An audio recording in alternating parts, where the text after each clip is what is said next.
வணக்கம். சனிக்கிழமை காலையில் எழுந்தோடனே என் கணவருக்கு லீவு சரி அப்படின்ட்டு ஒரு செம்பருத்தி டீ போட்டு குடிச்சிட்டு வாக்கிங் போயிட்டு வந்து கொஞ்சம் அடை மாவு அரைச்சிருந்தேன். அதை அடை ஊற்றினேன். அடை ஊற்றி சாப்பிட்டோம்.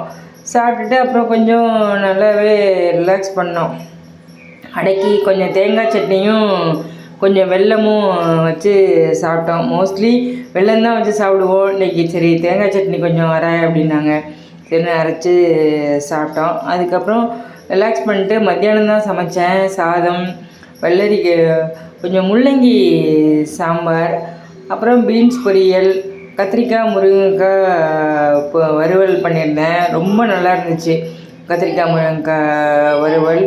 அப்புறம் வத்தல் கொஞ்சம் இப்போ ரசம் வச்சு தயிர் வச்சுட்டேன். அதான் வத்தல் பொரித்து கொத்தரை வத்தல் கொஞ்சம் பொரிச்சிருந்தேன். அது தயிர் சாதத்துக்கு நல்ல காம்பினேஷன். அதனால தான் மாங்காய் ஊறுகாய் வச்சேன். சாப்பிடுங்க, சப்ஸ்கிரைப் பண்ணுங்கள்.